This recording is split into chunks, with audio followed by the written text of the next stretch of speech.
Cerebras upsizes IPO to $4.8 billion. $4.8 billion now earmarked for wafer pre-purchases before the first lockup even starts.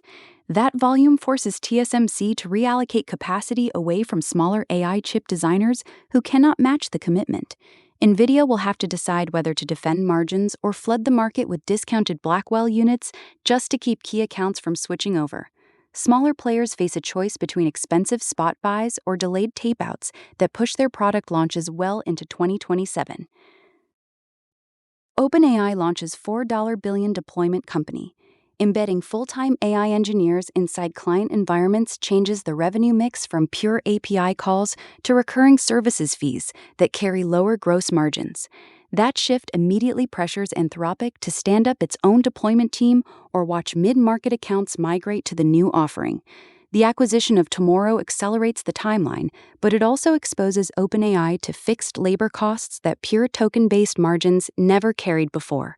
Expect enterprise contracts to include headcount minimums within the next 2 quarters. Anthropic ARR hits $44 billion after 80 times growth. In a single year usually signals either a massive new market or unsustainable discounting just to land the biggest logos. Dario's number points to the latter. OpenAI now faces pressure to launch its own deployment services at similar scale or lose the same enterprise pipeline that Anthropic just captured. The real test arrives when those contracts hit renewal and the burn rate for frontier model training collides with services overhead that investors have not modeled yet. Pentagon signs AI deals excluding Anthropic. The supply chain explanation masks a deeper mismatch between Anthropic's public safety charter and Pentagon requirements for direct weapon system integration. OpenAI and Google now gain exclusive access to classified data streams that will shape their next model fine-tunes ahead of everyone else.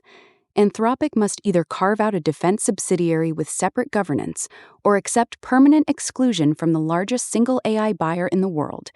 Either path changes their roadmap and valuation trajectory within the next 18 months. Google finds first AI-built zero-day exploit. Security teams now face exploits that AI wrote from scratch, not just polished. The real shift hits when every mid-tier group starts generating these at scale. Expect zero-day volume to double inside 12 months. That compresses the patch window from weeks to days and forces SOC tools to add real-time model scanning or lose their edge entirely.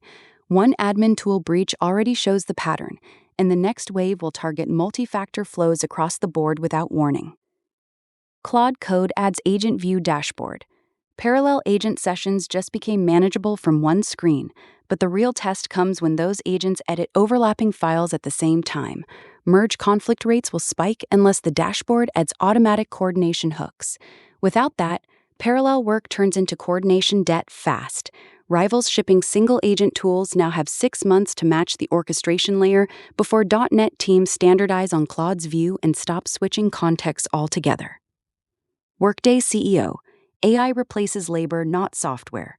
Enterprise software budgets rarely shrink when AI arrives, yet this stance keeps the core platform untouched while trimming the people layer instead.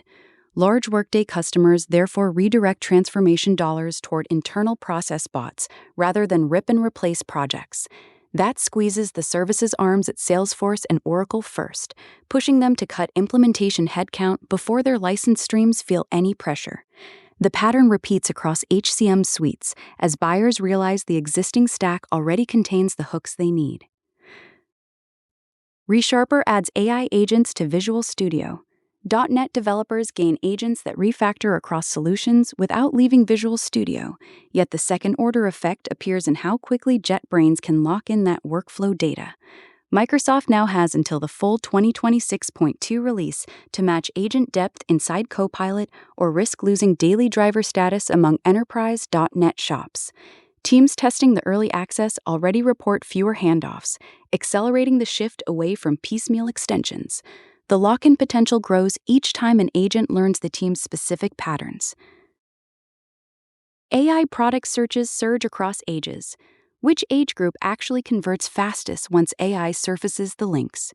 Younger users click through immediately, while older demographics still pause to verify seller ratings and read reviews manually, creating a measurable lag that retailers must now engineer around with separate trust signals. This split will push mid-market platforms to deploy age-specific agent interfaces by early 2026 or lose share to Amazon's unified experience. Older users will demand those extra steps or abandon the flow entirely. OpenAI shares cyber model with EU.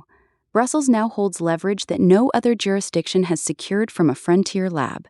OpenAI's move gives regulators direct testing rights on live cyber tools, something competitors have avoided by staying silent on regional access. This forces Anthropic to either open Mythos under similar terms or accept a shrinking European footprint as enterprise customers migrate toward compliant options within the next 12 months. Labs that delay compliance will hand OpenAI an uncontested lead in regulated sectors. AWS Bedrock Agent Core previews payments. Agents handling payments will process their first million transactions before most enterprises finish their security reviews.